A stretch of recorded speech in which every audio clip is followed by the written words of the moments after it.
Anyways, man, this is a tough topic to bring up because I'm also NA media, and Oh, we're both. It's like it's people that we work with, like, or have worked with for like many years. yeah, it's like first and foremost, I want to say that this is a little bit more complicated than people are giving out like credit for. The When it comes to, so just to preface, this weekend, FlyQuest played against Vivo Kate Star, right? And at the end of the day, two North American media were present at the LA studio. And one of them, I don't know about me here, but one of them didn't get an interview. And he even said, like, I'll take anybody. Just please give me somebody. And he got nobody. He drove like an hour out and he's like not really making money yet. He doesn't have a sponsor. He's just doing it for the passion and because he wants to see the league succeed. And he didn't get an interview. And he was very frustrated at the fact that like you can go in person and not get an interview. And in normal, like, for example, I'll take the NBA. Even if you don't get like a one-on-one interview, there's still like a press conference every single game with multiple players. So you're always getting something to like pay the bills, right? Yeah. It's not like that with North America. There are weeks where I don't post anything. Maybe because I was busy and I couldn't do interviews. Maybe because I didn't get anything. It happens. But again, I'm online. So my cost is like my time. His cost is his time and the gas and the equipment and like travel. And it's a lot. It adds up. So I understand his frustrations for saying like, hey, why am I not getting an interview when I'm in person? I'm going to say Riot Games has 0% of the blame. I know people are like, it's still part of Riot. Like, look, Riot, if Riot is more strict with their interview policies, I think we just get crappier interviews. Yes. I think you give the teams a minimum, like minimum 3. That's 3 out of 5. If you add your coaches, whatever, 3 out of 6, 3 out of, like, that's like half of your roster. Now, granted, like the same player could do 3 interviews, whatever, but you're getting a decent amount of interviews that you're required. Like, you have 5 players, and chances are you're getting 3 interviews every single week, or every single time they play. I think that's a pretty sufficient number. I think it's on the FlyQuest to decide who they say yes to. And maybe they're like, hey, all 5 of our players have already have interviews in the past like month with Drew. We want to give it to a different media outlet. I understand that. But at the end of the day, it's like really complicated because it's like, okay, then like Riot does say that they give priority to in-person media over online. I have never once like complained about that because I completely agree. If you are taking the time to go and travel there, you definitely should have priority over online media who's sitting at home. It's also harder to do interviews in person, and I think they're in general they're better quality.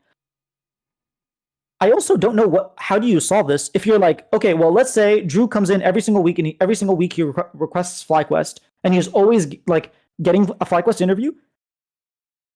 I feel like at some point FlyQuest might be like, we want to spread it out to other media without like compromising our players and having to do like 10 interviews in a day. So it's a little bit of a catch-22 where like, how do you guarantee the people that are there an interview while also guaranteeing you're being fair and you're letting other media expose? Now, I know a lot of people came out and attacked FlyQuest. I kind of did, but I tried to be balanced where I said, look, last year, FlyQuest gave me an interview every single time I asked. It might not be the person I asked for, but they gave me an interview every single time, like for like 8 months of the year. This year, they have refused every single one of my interviews. I don't know why. I'm not saying I'm blacklisted. I don't know why, but like it seems like other people have had the same experience in the media scene with FlyQuest this year. Now, again, VKS didn't give Drew an interview, right? I don't know if there's a specific party to blame. I don't know if Riot is at fault. I don't think so. I don't know if FlyQuest is at fault. I don't know if VKS is at fault. I don't know how you solve this, but I completely agree with Drew that should not be a situation that he's in. And I think it stems from not just that, but the fact that like Riot Media, like NA Media, when it comes to like this time, includes Brazilian media. So I wouldn't be surprised if FlyQuest is like, yo, we take 1 NA and then like 4 Brazil. because like we want to be more of an international brand. So like throughout the year we're doing NA. It's not like we're not doing NA, but at the same time, like, hey, we also have a very rare opportunity to have Bwipo give a Portuguese interview or interview in Portuguese, to have Quad do an interview with Mice Esports. Like, they're a pretty big publication. They're bigger than Drew, Mihir, and myself combined, right? So I can see the argument from FlyQuest of like, we don't get international media very often. So why is it a problem? It's like such a complicated question. And I think every party has a part to say, like, we did our part. And I'm going to let you go now, but I just wanted to, like, as someone who's, I know you stopped doing interviews, but like, I'm still doing the interviews and I don't get interviews. And it's very difficult for me to feel frustrated with a specific party besides FlyQuest because I straight up don't get them, especially in international, like, or domestic. It's difficult for me to feel frustrated with a specific outlet or like a team because I understand all these constraints. I have always found it significantly harder for content creators to get premium interviews, because although I disagree why like this would be like the preface, because these people are all like, they probably have bigger, like David has a bigger platform than some of these publications. Like, for example, let's just say David, for example, because like he has like pretty significant following. Let's say he requested a player. His social presence, and he would be doing it on a live stream, so like, you're gonna get more fans watching. I've always felt like creators maybe get like the short end of the stick, because they're not like, when I was working for Esports, I like, I'm not going to sugarcoat it, I got a significant amount of interviews, because that name Esports does hold a lot of weight and a lot of respect in the community. The second that I was doing, like, so you can request when you're working for a publication, but if you want to also do like your own personal content, you can request between, okay, this interview is for Esports, and then this interview is for myself. There was a significant amount of difference between the amount that I would get for Esports versus myself, and like it's the same person, but obviously my personal brand has significant like less reach. So like, I can understand why teams may not want to, or players may not want to do something they're maybe not familiar with. But Drew is really hardworking. Like, I've been enjoying his interviews since he's been doing them, and like, he's a guy that's genuinely caring about the space. So like, I can understand like for me, where I have no like really like big social presence, where like, while it'd be a good conversation and like it's like a good interview to do, because I do like put a lot of time into them when I did them, I can see why they wouldn't accept me. Like, but versus when it'd be Esports, which is, you're getting it on one of the premium publications, like your voice is going to be heard, your story is going to be told, because we'd put in an insane amount of effort to make sure that these stories were told in the best possible light. How you actually solve it? Like, I have like no great suggestion, other than like, you have any attending media do like a mini press conference with one of the players. I think that'd be like your only, and I don't even think that's a great thing, because from the sounds of it, barely no one shows up to the LTA studio. So, but I think that would be my only like legit solution, is you'd have like a mini press conference, let's just say 5-10 minutes, where whoever's in attendance, one player comes in, one player's chosen at random to do these press conference, and then like, so media are then guaranteed a player. I'll tell you the problem with that. Yeah. People will not ask questions. This is a problem that happens a lot in press conferences, is that people do not, like, if I have an interview, like, let's say, okay, FlyQuest just played VKS, I requested Inspired, I got Inspired, and Bwipo has a press conference, right? He's the one that everyone's going to do. Chances are someone else has an interview with someone else.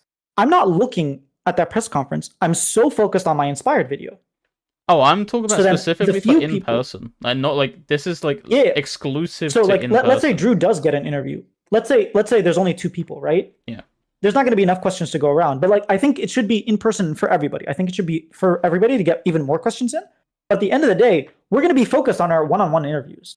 So like I'm not going to go into the room and like try to like add more questions and then like hop back to preparing for my interview. It's just very difficult. It's a lot of workload, especially if I get like three players approved.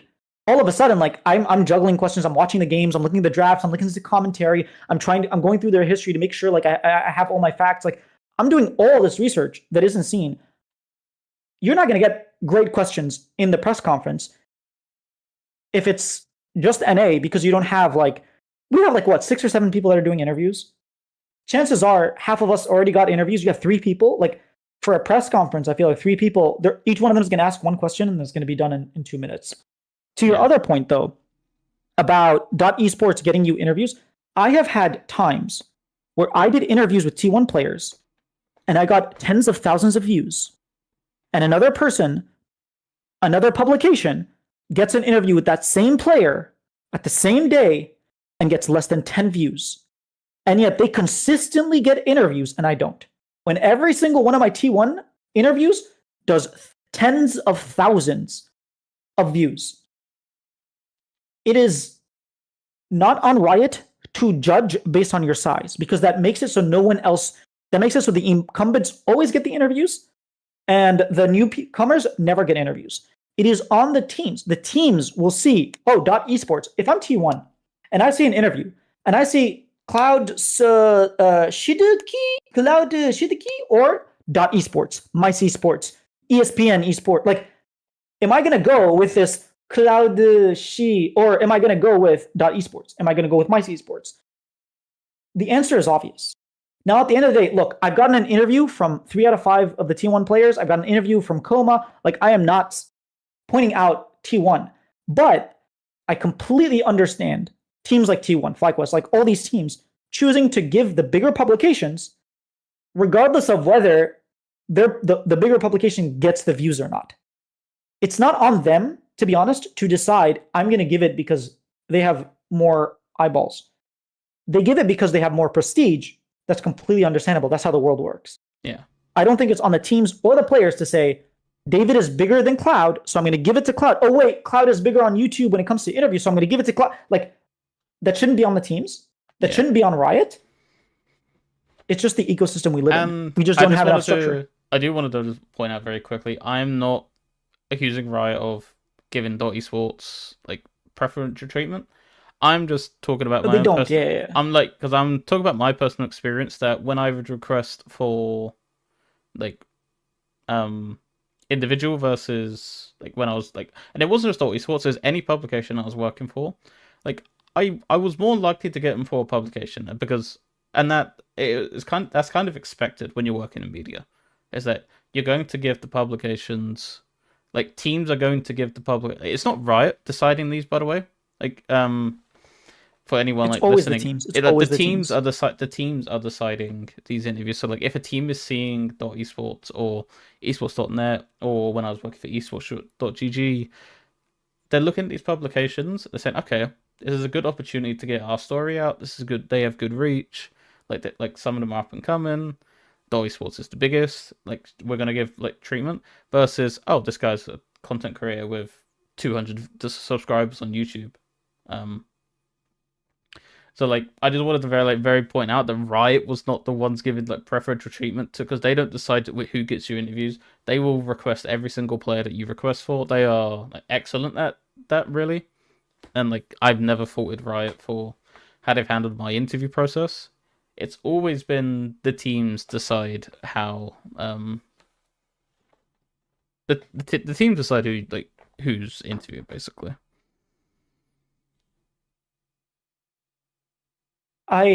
There's a reason we talk about this. I know you guys might not be interested about this, but at the end of the day, the reason you're interested in League of Legends, the reason you're interested in like certain players is because we get you these stories. And media is one of the biggest ways of getting these stories to people, especially right after a game. It is like quintessential to competitive gaming, to any competition, to have the players talk to press. That is how you like multiply the reach. Like I cannot tell you how many interviews have hit hundreds of thousands of views, and I don't even have that many subscribers. The reason isn't because sometimes I barely even, it's a press conference and I get one question in. It's not because of my one question. It's because you are interested in this team. You are interested in the stories. You are interested, like when Faker won 2024 Worlds, I posted a press conference. A lot of people did. I was the only one that had translations, by the way. But anyways, that's something I was super proud of. I took like 6 hours translating, making sure all my translations were correct. But anyways, I titled it like Faker talks about that Silas play, and like everybody was interested. It had 100 views within like the first 10 seconds. I don't think I've ever seen anything like that. I don't know how that's even possible. But my point is, like, this is something that you're interested in. You just might not necessarily know it, and so the topic might be boring. But the consequence of not having that, not having these stories, it's like there's a reason LoL esports is growing, and Riot treats media very well. I'm not saying it's the only reason, but those definitely go hand in hand. So it's a very important topic, in my opinion. Yeah, I agree. Oh, obviously, I like it's my livelihood as well. Like I'm not full time, like, but I do put in full time like amount of work into this like interview and doing this.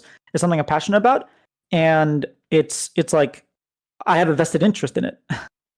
Yeah, like this podcast is practically became like our lives as well. Like we literally always interacting with our community. Like we've built, like, even though it's a small community and like small numbers at the moment, like it's ever growing. We started from 0 people in our Discord to we have 30 people. Like we have people consistently chatting, and that's something that I've always wanted to do, is build a place for people to come chill, and like it's not toxic.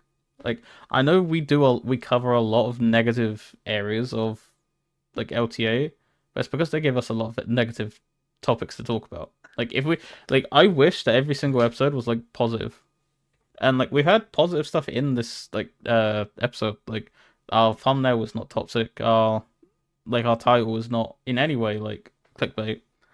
So yeah, like I'm proud of what we're growing. And like, yeah, me too. I'm really proud of like what we've been doing, especially you. You put a lot of work. Like I'm gonna be honest, you put in like an insane amount of work that even I'm just like, dang, bro, like take a day off. and like there's more to come. Like the grind doesn't stop. Like although like it's a long way out, by like Worlds next year, I want us to be doing like in-person stuff, because I want to be at Worlds next year. Like especially in NA, like I want to have like an LTA report crew like coming through, like have a hangout somewhere, go out for a meal like with like long-term viewers, and just generally like build like a family in some ways. That's what we want, like an LTA report family. Yeah, and I will say also, to the credit of this show, I don't know how many people would be comfortable with conflict. We are so often not on the same side of one topic. Yeah. And like it's difficult to find people that will be like, yo, I disagree with you. And then afterwards they're not like, yo, why are you like throwing me under the bus? It's like,